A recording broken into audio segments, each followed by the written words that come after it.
So yeah, welcome to our event. Tonight we have Ella Whelan talking. She is a freelance journalist, commentator and author of What Women Want, Fun, Freedom and an End to Feminism.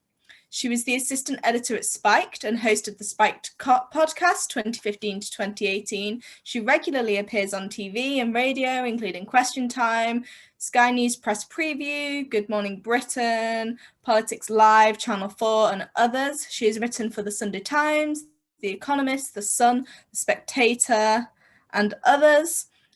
She is one half of Lobster Films, and their first documentary, The F Word, is out now. And tonight she'll be talking to us about 21st century feminism and how it represents what women want. It'll be about 20 minutes and we'll have time for questions at the end and a bit of participation. Questions can be submitted anonymously or with your name via Slido, and the link is in the chat. So, Ella, hi. You'd like to take it away? Thank you very much. I mean, thank you very much to the Bristol Free Speech Society for hosting me. It's really important now, I think, more than ever, to have formal and informal groups dedicated to free speech and the defense of free speech. So I really applaud what you're doing and I'm delighted to be a part of it.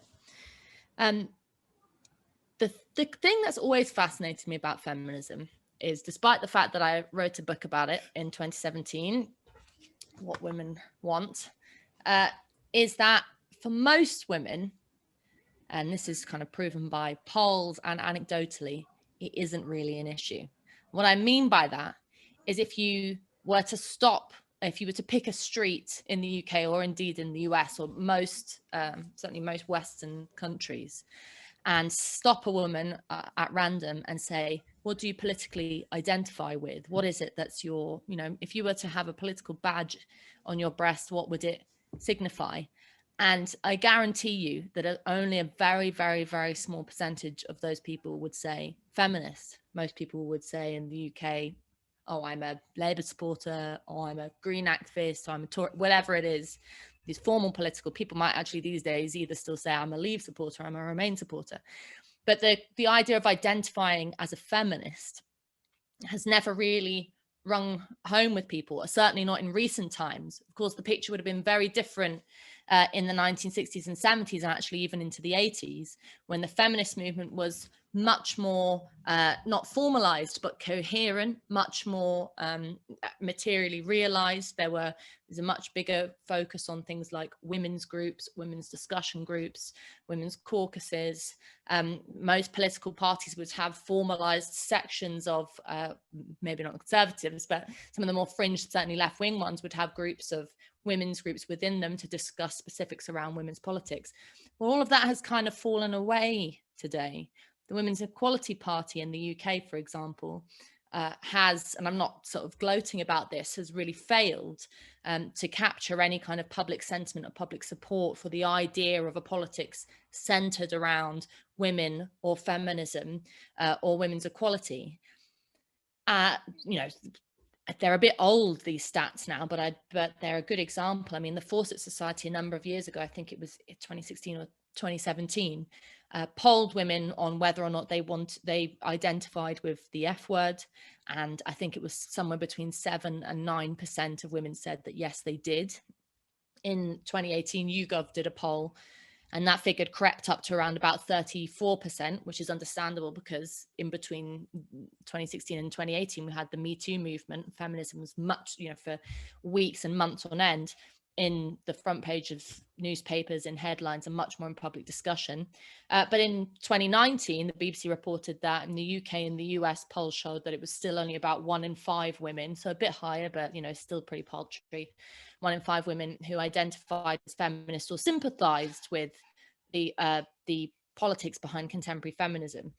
And yet, in many ways, there are still things that still barriers to women's freedom that we face. So whether it be issues around childcare and the provision of childcare, whether it be more informally, the questions around continued kind of gender norms about women and mums being the ones who primarily raise children rather than men, although certainly where I live in Hackney, you know, that's changing. I see men with papooses and babies and parading around very good a lot of the time, but you know, generally it is still women who are the nose wipers and the ones who will get, you know, cut off work early to attend the doctor's appointments and all that kind of thing. I'm going to touch on some of these later. I mean, abortion rights is the number one for me issue where women are still held back in terms of our bodily autonomy. And yes, there are still facts like there aren't as many women as men in top jobs.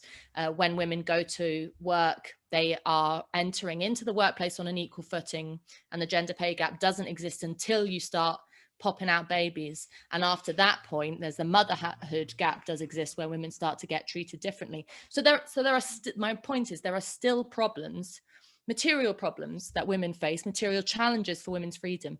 And yet contemporary feminism isn't all that exciting to most women, isn't going to get them out on the streets.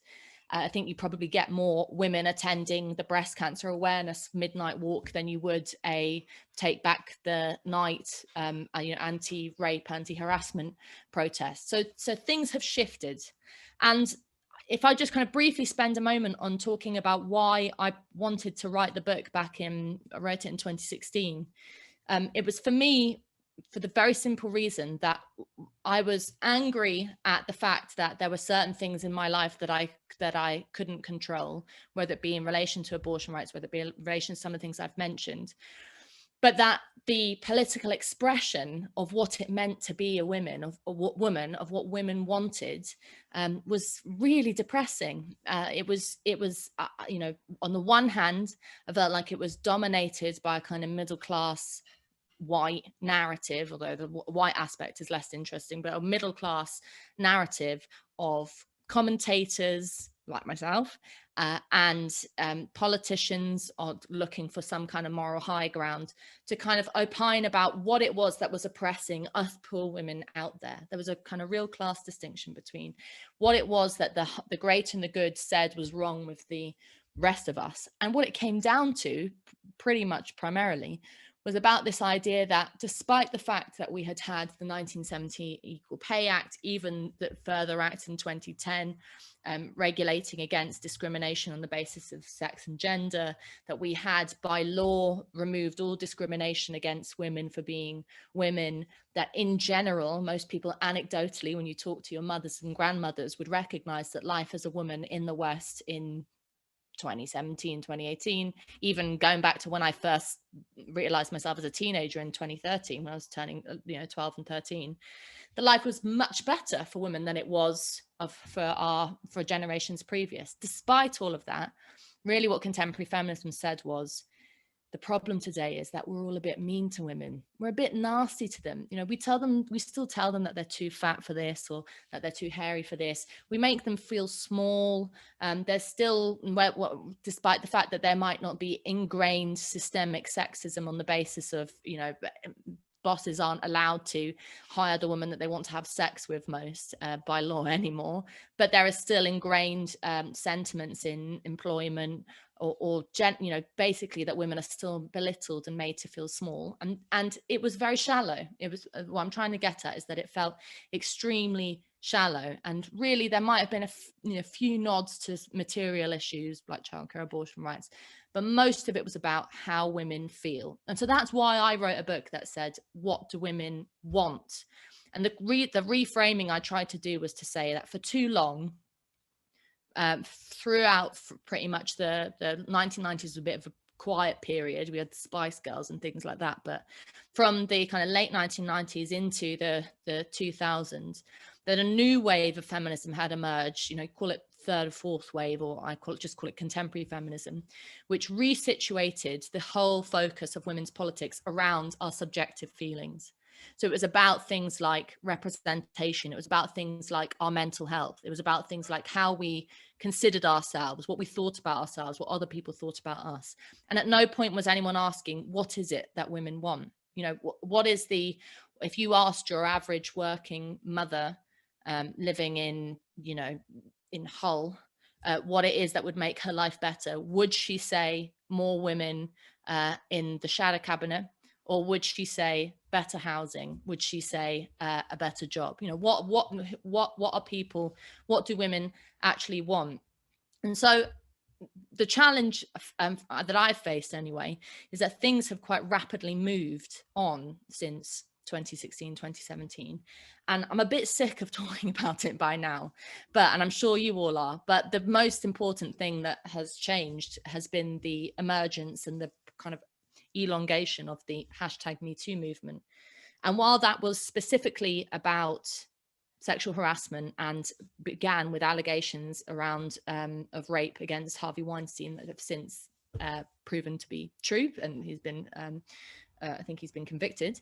It spun into a larger discussion about what women's role in society was and how men treated women, and general discussions about sexual harassment.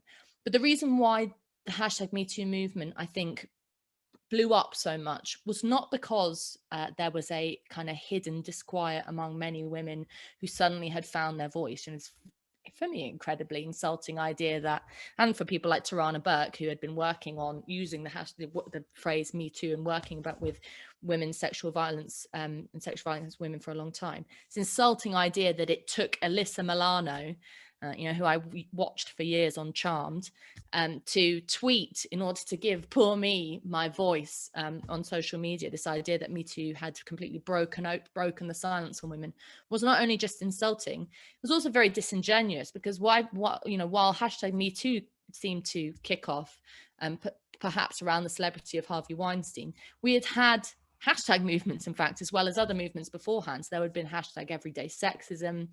There had been the Holler Back campaign in and around sort of 2010 to 2015. There had been various websites and campaigns, and the No More Page 3 campaign, movements which had tried to center this idea of women's feelings being the most important part of women's politics rather than material change. Because if you look at #MeToo, what is the solution to any of these complaints? Things like rape and sexual harassment are thankfully already illegal, and there might be ways in which we could argue that the justice system could get better and police could get better at giving women proper access to justice. But the solution was not really to actually materially change anything. It was to just kind of, as I saw it, have a bit of a collective whinge and have a bit of a collective indulgence in victim politics. Because while I've just sort of slammed that movement, I think its legacy has been, and the real thing that's changed from me and other people writing in 2016 to now, is that the idea of a victim narrative being at the center of contemporary feminist politics has pretty much become the norm. So there is really no question of the old school take no prisoners approach to women's liberation that might have flourished in the 70s and 80s. All of that is now deemed to be victim blaming. So if you say, as I've done previously, well, if you experience something that you don't like, whether it be from a man doing something to you in a club or a pub, or saying something rude to you, to your boss, treating you unfairly, then you should consider the future of women's politics, and if you can, fight for your freedom, whether that be to kick him, whether that be to call your friends on him, whether that be to cause a fuss in the boardroom. You should try to make real material change. And actually what now contemporary feminism argues is that women aren't able to do that. We're not even able to fight our own battles. Instead, because we are so victimized, what has to happen is that our freedom has to be taken from us, and instead we have to be made safe. And I think for me, this is the thing that really has changed and accelerated in the last few years, which is that the question of safety and women's protection has become center to any sense of what feminism is about. And the trade-off of that, the trade-off of being safe and being protected, has been that we have been told that we have to give up our freedom. Now, that sounds a bit extreme. What do I mean by that? What I mean by that is that the in particular in relation to the #MeToo movement, certain things started to happen. So there started to be discussions about, and this actually predated Me Too, with things, as I've said, with things like on campus, there was a kind of, when I was at university, a bit of a panic, or just as after I left in about 2014-15, a panic around lads mags, which, you know, in 2015 really no one read anymore. The consumption of Zoo magazine had dropped massively because you can get all this kind of stuff online, but there was a panic around lads mags and things like that, and there was a proliferation of, I'm sure you guys have it at Bristol University, most universities do, policies like sexual harassment policies, or no tolerance to sexual harassment policies, or even there were you know, outright ban lads mags policies, which was all about talking about the fact that a university campus should be a safe space for women, and that meant that the very presence of pornographic material or songs being played in student bars, I mean, Blurred Lines, that Robin Thicke song, was barred at some universities about a decade ago, that the very presence of sexist material on campus would make women feel unsafe and therefore had to be banned. So within that was the suggestion that women's freedom to not buy pornographic material, but to be in the same physical space as it, should be restricted, and freedom of others should be restricted in order to protect our sentiments.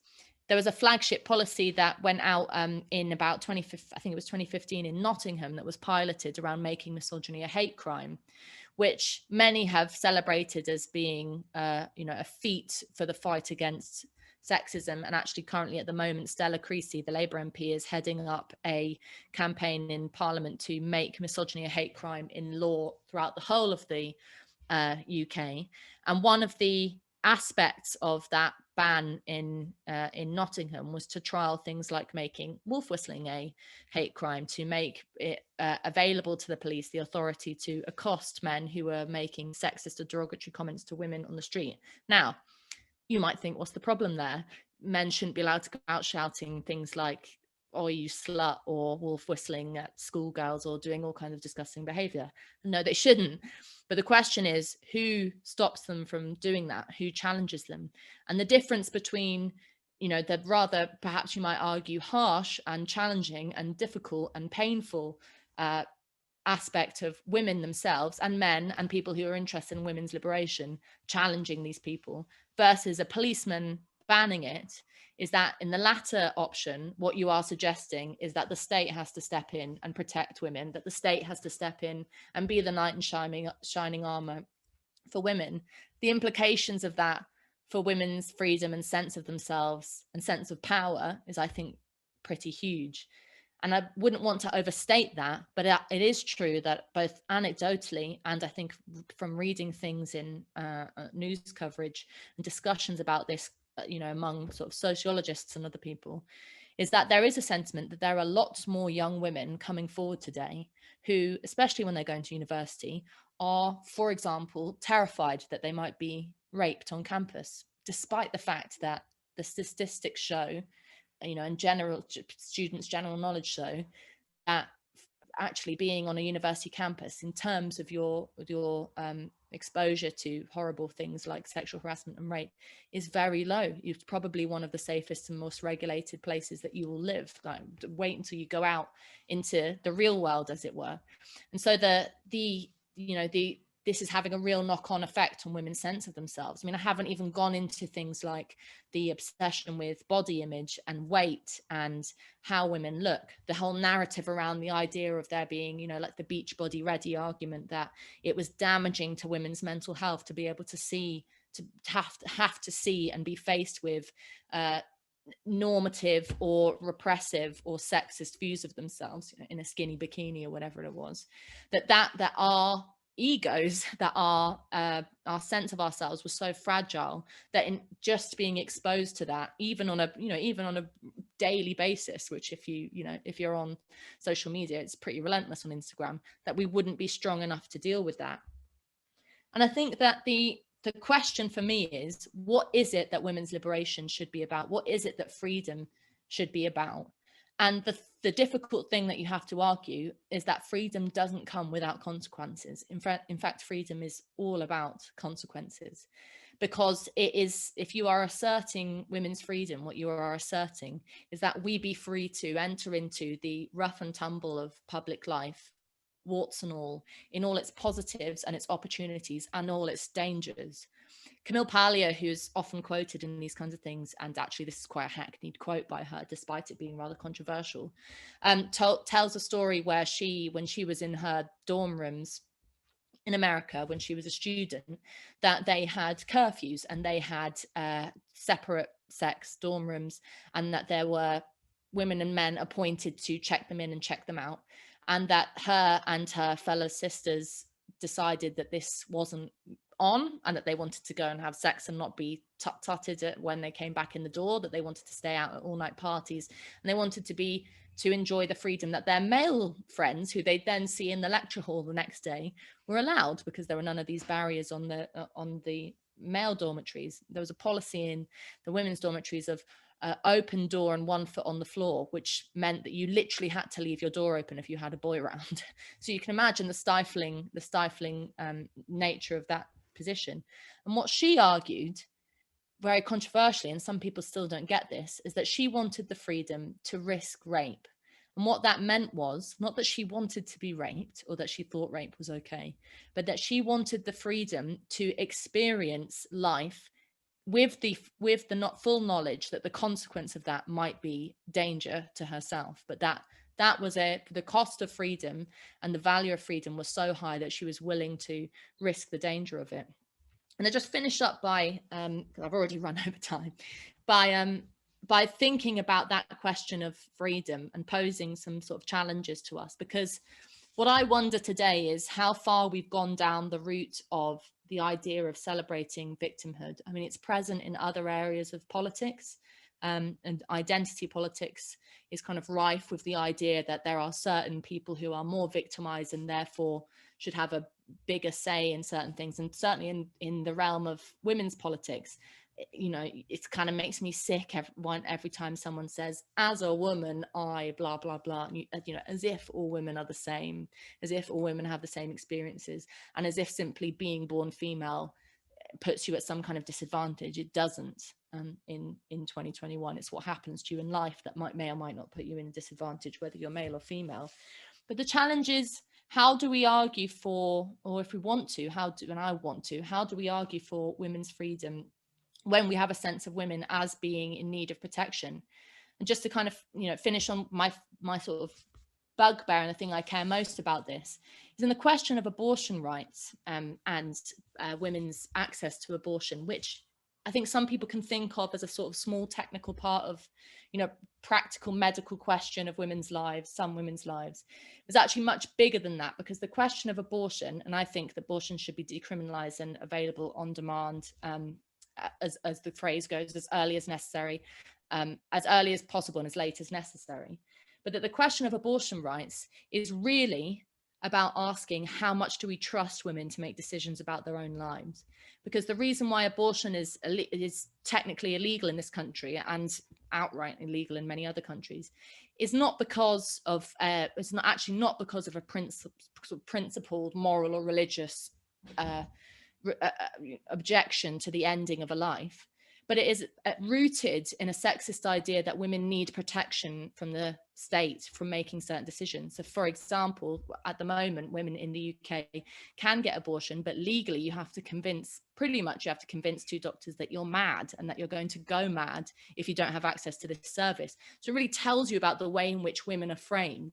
My biggest problem is the more contemporary feminism argues that women need to be protected, that we're too soft, too sensitive to be able to deal with public life, that we need to have intervention, whether it be by chaperones or by laws or by, you know, censorship to protect us from the evils of the world. And then how the hell are we meant to argue that we should have the freedom and the power to make decisions about the most important thing, the future of our life and the shape in which our life will take?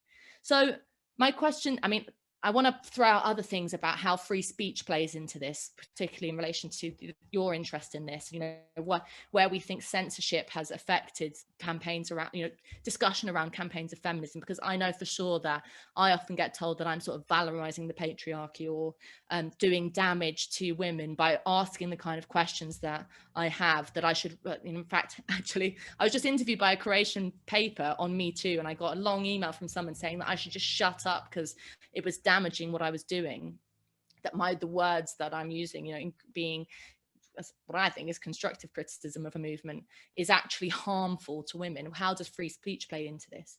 But the challenge I kind of want to leave us on, to open up the questions, is how serious are we about freedom? And are we serious enough to accept that actually the cost of being free might be some very difficult times ahead? So it might be that if you believe in, for example, free speech online, that you have to put up with some sexist trolling, that it might be that you have to find yourself in rather difficult conversations with people who have some backward views about women, that you might even have to face up to the fact that there are times, very much fewer than in the past, but there are times where you might really come across a real sexist who might really do something, disgusting, or say something disgusting to you. And what are you going to do about it? How far, as a woman and as a man, as someone who's interested in liberation, how far are you willing to take that commitment? And for me, I'm willing to take it all the way. I think that actually what we need is the subheading of the book is fun, freedom, and an end to feminism, which is really an end to contemporary feminism of victim politics, of bourgeois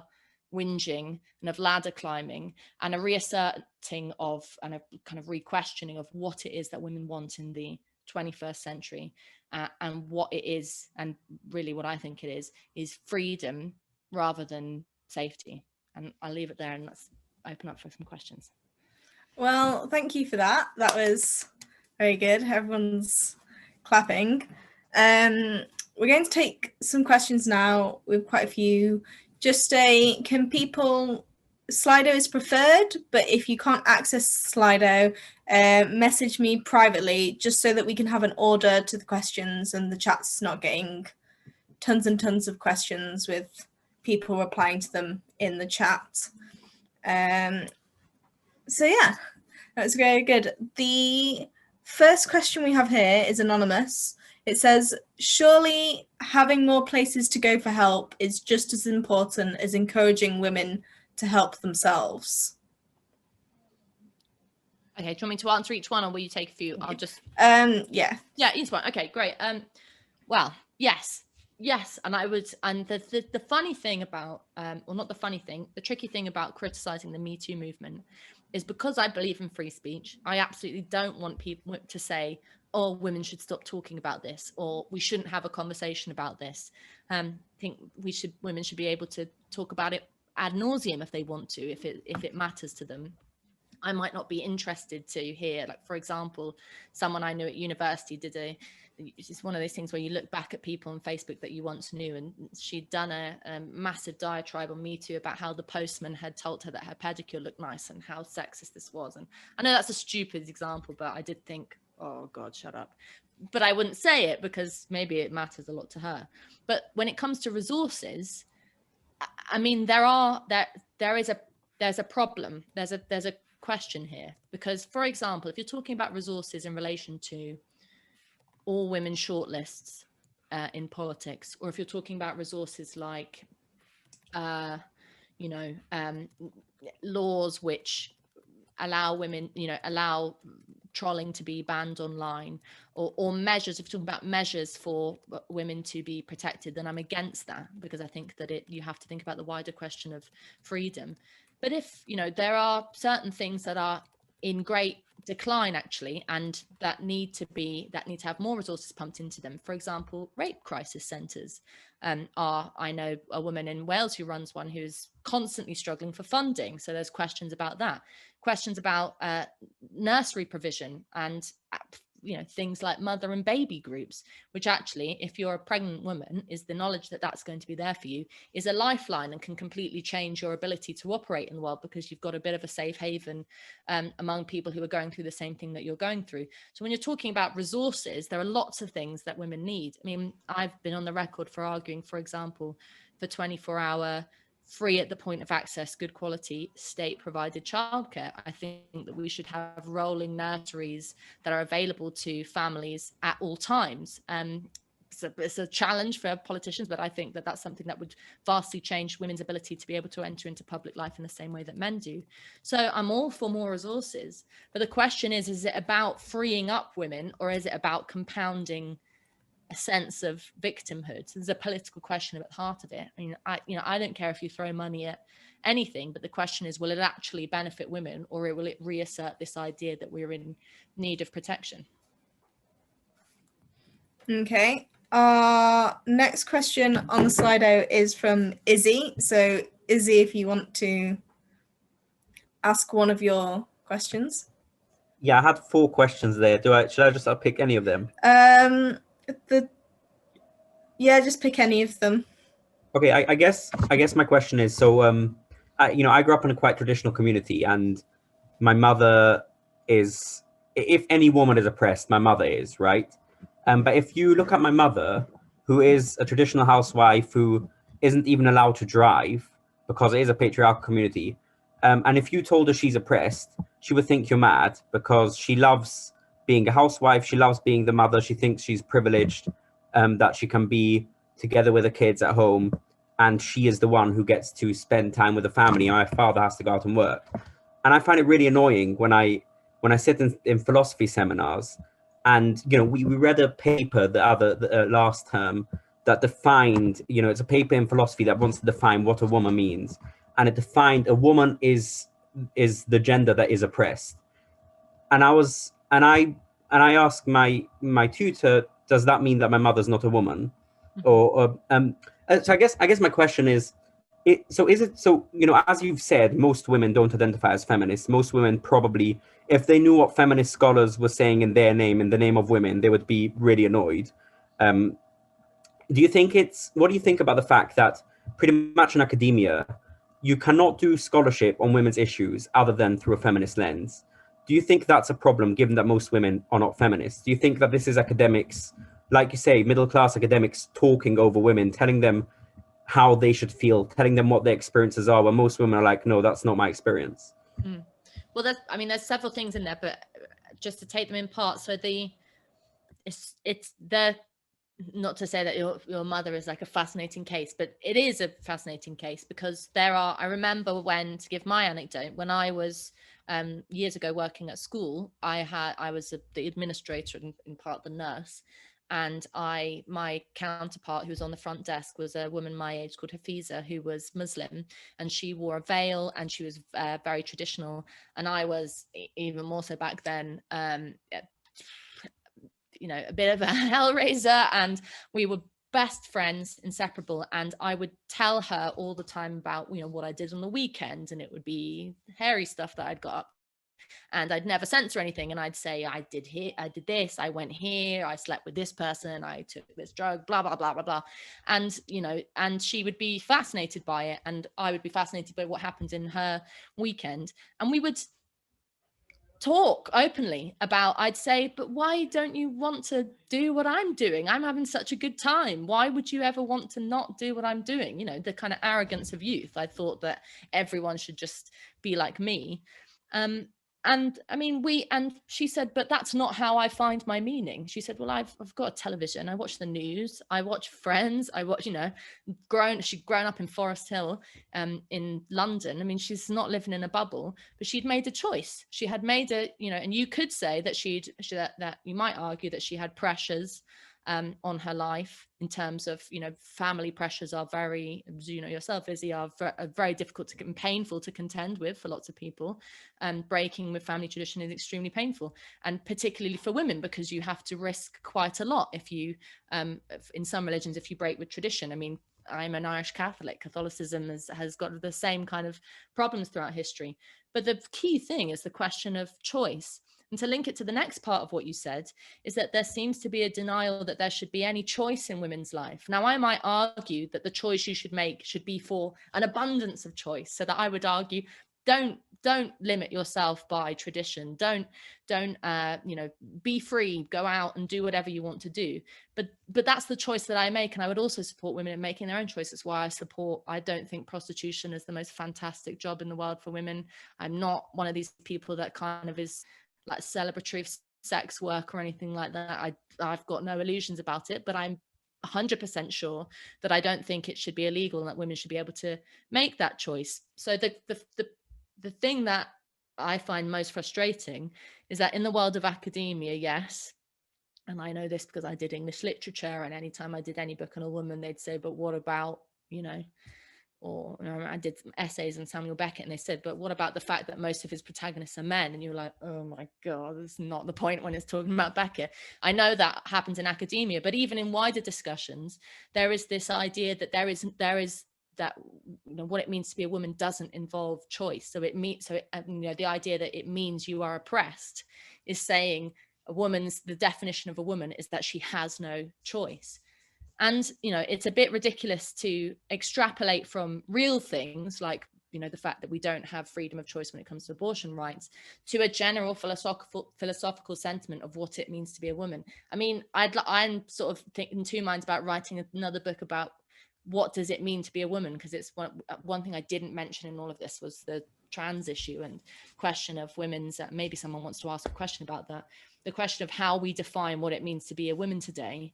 And it seems to me there's these two competing rather grotesque debates, which is on the one hand saying that women, radical feminists saying everything that it means to be a woman is being oppressed by men, and it's living a life of hardship, and unless you've lived that terrible life of hardship, you can't be a woman. And then on the other side saying, and I'm caricaturing now, actually what it means to be a woman is just if you say you are, and it's not got much relation to lived experience, and actually it's just a kind of an identity that you can adopt.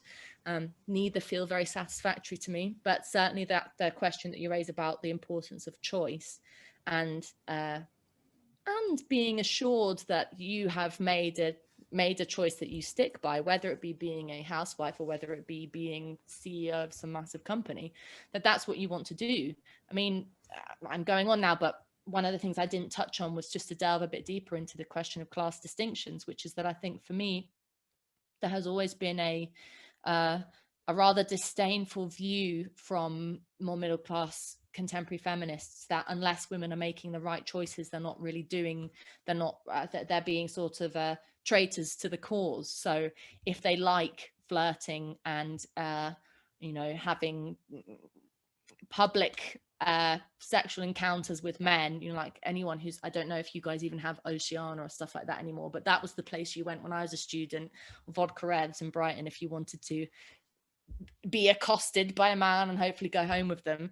That was much more working class scene and a much more fun scene than it was with the stuffier student bars where everybody can be looking over your shoulder to see if you're going to go against the sexual harassment policy. So there is a kind of a patronizing class element to all of this as well, which is that it's quite often that middle class feminist commentators say, oh, the problem is that all these women down here who are housewives or are wearing short skirts or are being walk-on grid girls, as the debate happened a few years ago, are just oppressed. They don't really get it. And actually most of those women are saying, no, you're oppressed because you just need to pull a rod out your ass and lighten up. So there's a bit of that going on as well. Okay, so the next question on here is Ben, if he's available. Yeah. Hi. Either of your questions, but I think you did ask one about trans women and culture. Yeah, sure. I mean, if that's what's kind of most relevant at the moment, I can ask that one. But yeah, basically this question was kind of acting on the basis. So, I've read some of your other work and you're, kind of in support of these feminists who are quite critical of transgender people, transgender women specifically. And, a lot of the rhetoric that comes from them seems to be of an attitude that to an extent women need protecting from trans women. Often, and you don't really need to go quite particularly far to find these kinds of sentiments, that trans women are in some way predatory towards women and are a danger to women, and therefore, women need to be protected from them in their spaces, in the world in general. And Even phrases like things like, people who menstruate has become quite popular at the moment. And many of these feminists are saying that even that is damaging to women and they should be protected from that. So how does, I guess my question is, how does your support for this kind of attitude of feminism correlate to your other view that, women shouldn't be treated as victims and we shouldn't be telling women they need to be protected from a certain group, or that a certain group is, presented as predatory or a danger to women? Mm-hmm.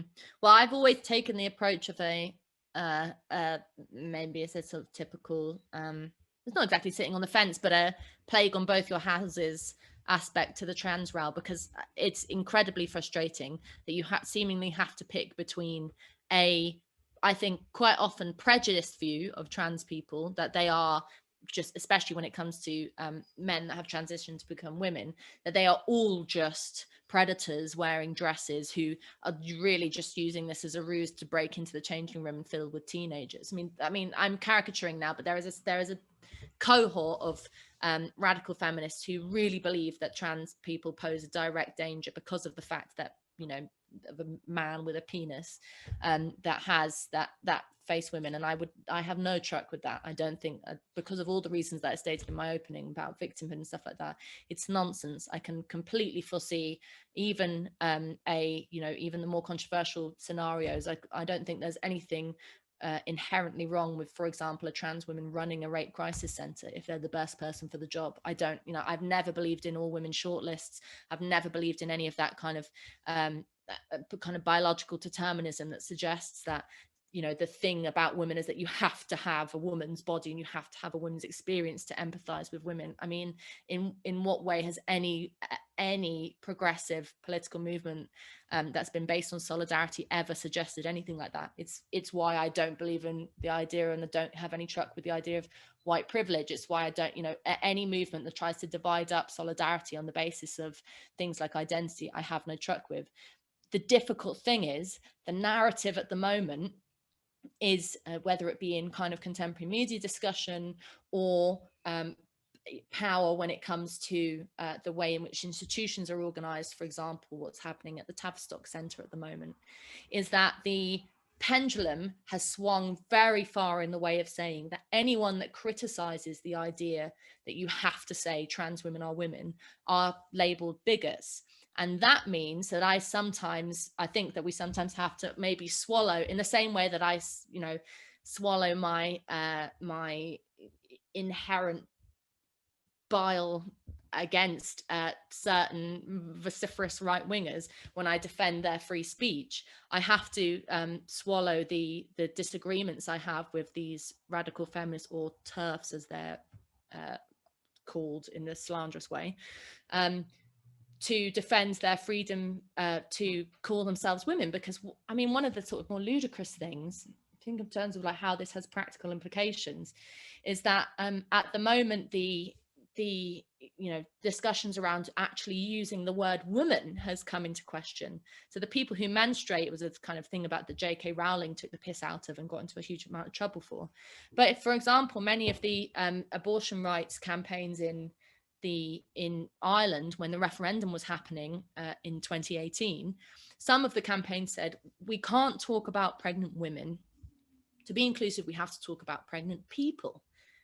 And you did think, Jesus Christ, if you thought you were going to convince farmers in Kerry, who actually happened to be far more progressive than anyone gave them credit for, about giving abortion rights in a country like Ireland, and as backward as it was in relation to women's freedom, talking about pregnant women, give up if you start talking to them about pregnant people on the practical question. But there was also a more deep political issue, which is that this happens to women. It doesn't happen to men or trans women.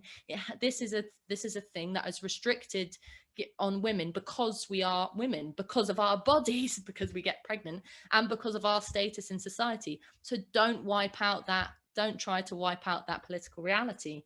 And so, I try to kind of think of how we're going to overcome or move forward on the issue of how to deal with the competing war of women's rights and trans rights on the other hand.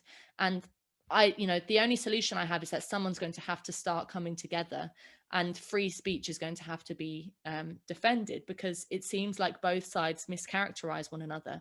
To me, it can't be beyond the realms of human ingenuity to create enough resources to, for example, give trans people the freedom to call themselves what they like, to have access to resources, to be free from discrimination, and at the same time not wage a war on women's identity and try to kind of bury down the memory hole the idea of women's biological reality. So I tend to say a plague on both your houses in that respect. But when it comes to free speech, it's more often than not that the knottier radical feminists are the ones that call bigots rather than the other side. Thank you for that. We will probably open it up to a wider discussion in about 10 minutes, but we do just have a few more questions. If people are on Slido, you can vote for your favorite questions and which ones you want to get asked in the chat. The next one we've got up is Fatima's. If you want to ask it yourself, or I can do it for you. Oh, that's okay. So firstly, thank you for the talk today. It's been really interesting to hear about your stance. So what I wanted to ask was, of course, I can't generalize with all feminists, but sometimes some of them talk about toxic masculinity. And I was wondering if you feel that some contemporary feminism sort of takes away from the good parts of masculinity. Yeah, that's pretty much it.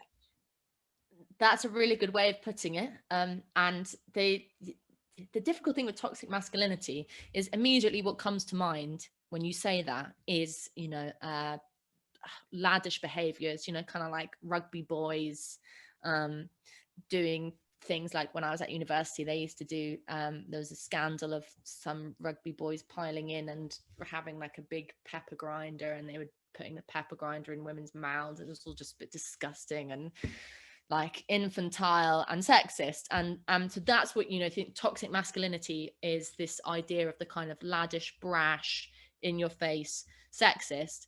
But actually when you dig down into the kind of examples that feminists give about toxic masculinity, it's things like feeling like you can put yourself forward, or having a sense of strength, or being things that are about masculinity, like always being the one to answer the question first, or take control of the room, or ideas of strength, of purpose, of drive. And that I think there is no reason why you would have to pathologize and medicalize these things as toxic, as if they were disease. And instead, I think you should talk about it in context. So as you say, there are good things about, call them masculine, call them feminine if you want. Of course, there are kind of general stereotypes about what the two mean. And part of the problem with contemporary feminism is that it seems to be indulging in a quite old-fashioned idea of what feminine means, meek and shy and unable to come forward, and having to have an app on your phone that prompts you to speak up in the boardroom, which actually exists, and shit like that. So they're very kind of gendered idea of what feminine means. But no, what about reclaiming and owning what it means to be masculine? I mean, people are complex, right? I am someone who, and anecdote isn't very useful, but I'm someone who both on the one hand really loves going to work occasionally on weekends with my husband, who's a tree surgeon, and you go to the yard and this incredibly masculine environment, like just you can smell the masculinity in the air, and it's really good fun, and you kind of can adopt a different persona. And then the next weekend I can be with my friends and we can be having a completely different experience. So on a cultural level, these things are kind of shallow, and I think you can pick and choose them.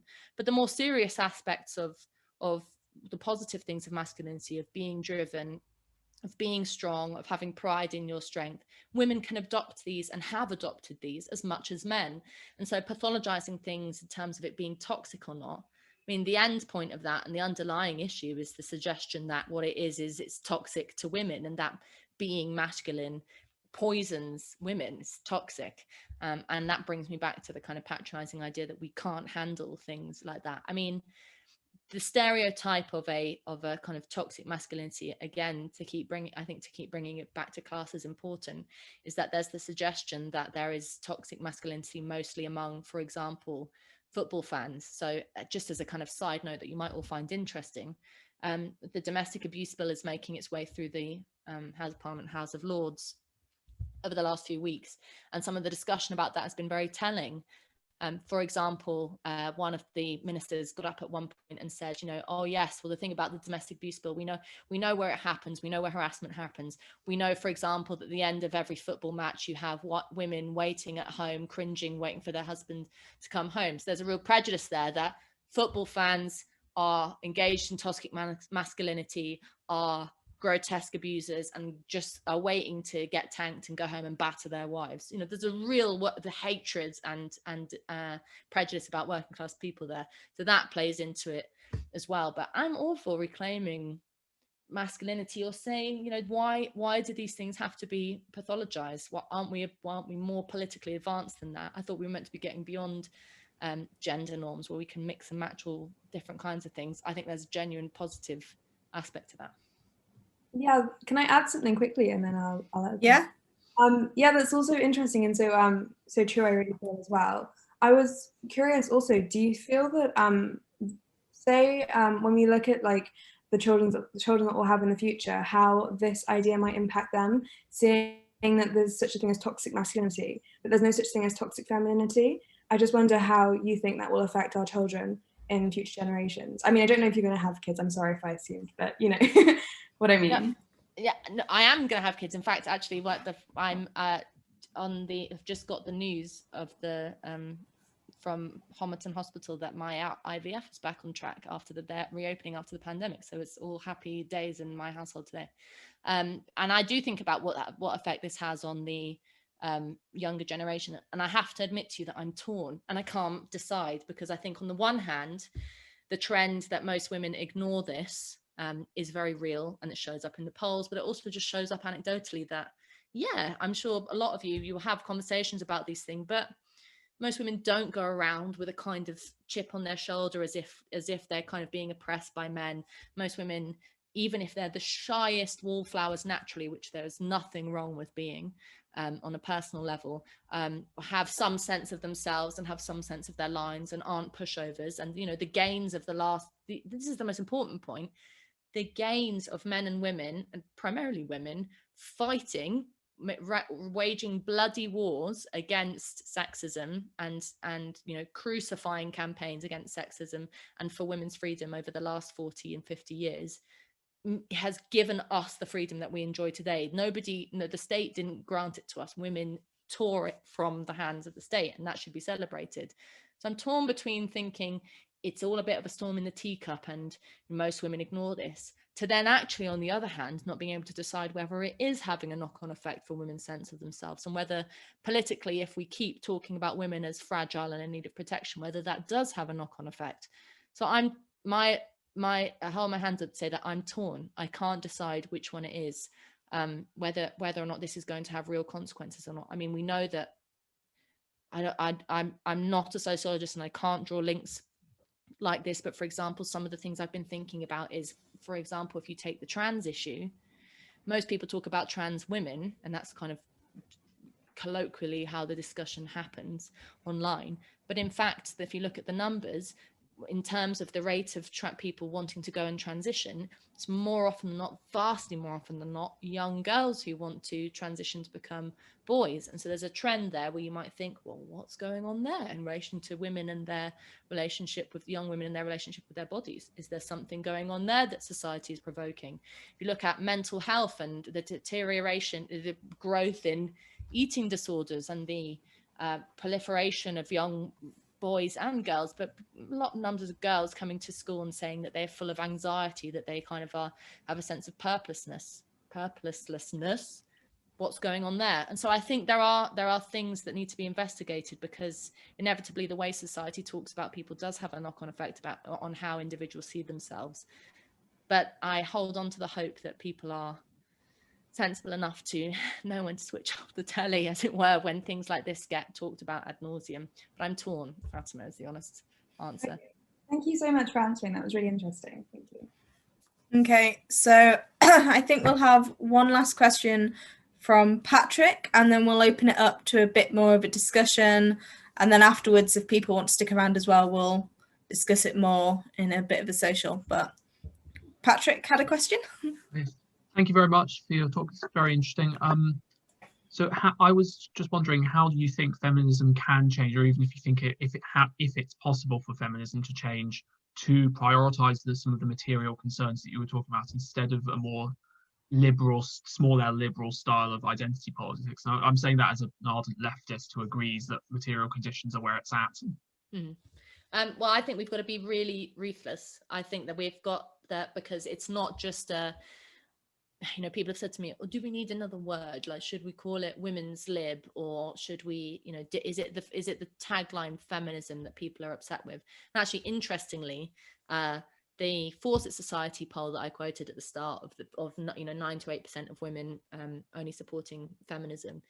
The best thing about that study, and I just couldn't believe it when I saw it, was that that was the top line that the Fawcett Society reported. And for anyone that doesn't know, the Fawcett Society is, you know, one of the large feminist campaign groups, charitable organizations, institutions. It's like, you know, it's the equivalent of Me Too in an institutional form. It's all about contemporary feminism. So that they were admitting this was bad enough. But then the press release that they attached to that stat said 7 to 9% or whatever of women identify as feminists. We are a nation of hidden feminists, and we just don't know it. So the idea was these silly women, because alongside that stat, they had the stat that like 60 or 70 or higher percentage of women thought that women should have the equal rights to men. So the question wasn't, do you want to be free? The question was, do you agree with feminism? And the Fawcett Society came to the conclusion that kind of like, we just didn't get it, that we weren't on board with the system. And so that's why I think that we have to really break with the idea of identity politics in general. And I mean, we could, in different Zoom discussions, we could talk about issues around sexuality or issues around racism or all these things. But I think that framing this in terms of women's politics, women's identity, women's perspective is missing the point, because the answer to so many of these issues are not based in identity. You know, in the 1970s and 80s, the phrase "the personal is political" was popularized by feminists, and you know, understandably at that time, that was about saying all of mostly, and especially in the West, women's personal lives are the same. We're told we're not allowed to go out into work. We're told that our lives are going to be limited. And so the personal becomes political. And you might have understood that at the time. But what that's morphed into, it really, I think, was the birth of identity politics, feminism in the 70s and 80s. Because it morphed into was the idea that you had to view your engagement in politics through the lens of your personal, subjective, and ultimately limited perspective. Because, you know, if I think that all the kind of, if I'm obsessed with what everything means for my sense of self, then I'm not going to move outside the realm of what it means to be me, and I'll never want to make any kind of radical or interesting societal change other than a very sort of selfish idea of what it means for myself. And so I think we've got to really break, and in the book I say, you know, yes, we need abortion rights. Yes, we need access to childcare. Yes, we need all these things. But the first stepping stone to getting there is rejecting the idea based in identity politics that the main thing that matters is this comes from a woman's perspective and is about women's feelings and about women being victimized. So I think we've just got to completely break with contemporary feminism and ditch it and tell, you know, the state and academics and commentators and feminists alike to butt out of, and policemen to butt out of women's lives, to leave us alone, and that would do a whole lot of good in relation to many areas of women's life. I mean, just as an example, I'm going on now, but just an example, one thing that I've kind of been obsessed with over the last few years is the issue of breastfeeding, which you might think, oh, it's a bit niche, what's important there? But it's a fascinating example of where feminism is a barrier. So, you know, the whole campaign around Free the Nipple and pushing for women to be able to breastfeed in public centered around the idea of breast is best, and was very much pro breastfeeding, and suggested that it was about women's liberation and not covering up women's bodies, and that it was, you know, that women should be helped to breastfeed, and that all this kind of stuff, ignoring the fact that for many women the chore of breastfeeding, I'm sorry to, you know, anyone who's you guys are not anywhere near having kids, it might not be something you think about, but just an example, the chore of it is a real thing. It means you are on tap, as it were, literally and metaphorically, 24 hours a day, 7 days a week. It's a full-time job. And compounding on that, in order to, you know, feminism said that we really wanted to push that. And then what the government did, and actually it was EU legislation, I think, inspired by the WHO, said, okay, what we'll do is to push women to breastfeed and encourage them to breastfeed. We'll make it illegal to advertise bottle milk formula, despite the fact that raising a child on a bottle has no difference, really very tiny amount of difference to breastfeeding. I know, I was raised on a bottle and I haven't got a third eye or a tail. So what happened was, on the basis of protecting women and encouraging women and making women feel good, which feminism really bought into, you had the state putting in these basically punitive measures in order to encourage women to or force women to have to make a choice, which vastly limited their ability to, for the 6 months of their baby's life, go anywhere other than the breast pump or the bed to feed their baby. So it's just an example of where I think you have to really look at what is the underlying political trends here. And we can't make superficial or sort of easy changes here. It had the whole way in which we look at this has to change. And I would say there has to be a greater focus on working class women and working class men, and building working class solidarity in order to combat these things. And, you know, there is nothing that I have in common with Emily Thornberry or, you know, any of most of the Women's Equality Party leaders or columnists like Suzanne Moore. We don't have anything in common in terms of our political outlook. I have more in common with the boys that I grew up with on my estate, or my cousins who I grew up with, that, you know, than any of them. And so looking at where solidarity really matters, I think, is the challenge for today. Okay. Thank you. That's great. You said you had to leave about 8:15, so we'll finish the official event and the recording in about 10 minutes. But if anyone has any responses to any of the questions so far, or wants to have a bit of a discussion, we'll open the floor now. If anyone wants to say anything. I personally, just going off some of the toxic masculinity stuff, was wondering what you